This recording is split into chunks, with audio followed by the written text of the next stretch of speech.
The Lion Inside by Rachel Bright. In a dry, dusty place where the sand sparkled gold stood a mighty flat rock, all craggy and old. And under that rock, in a tiny full house, lived the littlest, quietest, meekest brown mouse.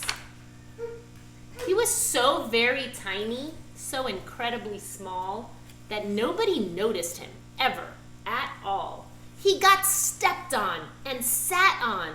He missed out on stuff, ignored and forgotten. His mouse life was tough.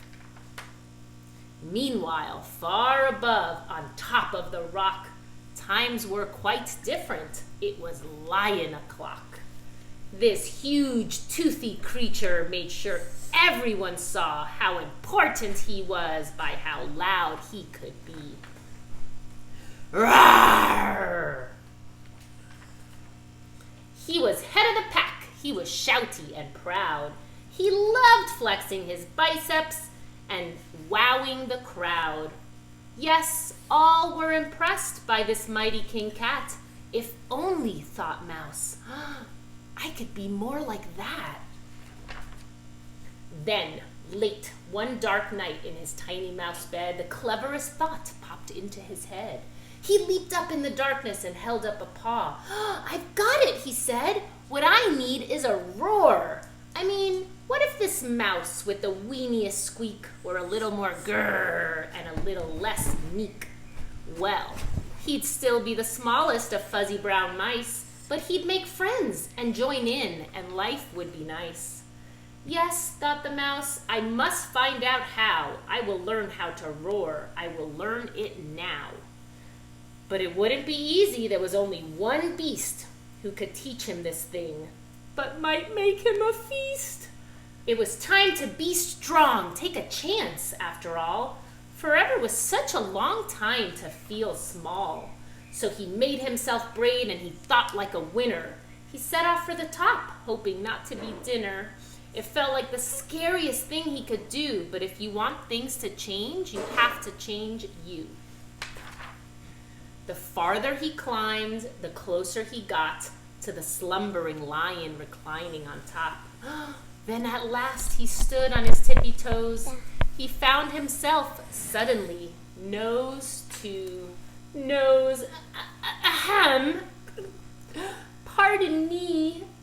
Wake up, Mr. Lion. You've got company. Squeak, Mr. Lion. What I've come to you for is, Squeak, do you think you could teach me your roar? A silence befell the twinkling plain.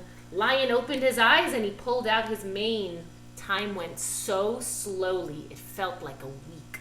Then he opened his mouth and he let out a eek!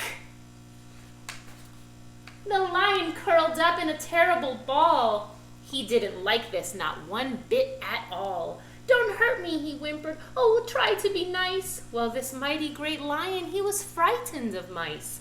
Don't worry, Mouse peeped. I'm here as a friend. Let's hang out together, be pals to the end. That was a magical moment for sure, when the mouse didn't feel at all small anymore. He had found his true voice. He had learned to speak out. And for that, you don't need to roar or to shout. And from that day and always, the two were a pair. They both liked that rock better, now that rock was to share. The mouse, while still little, felt big in his head.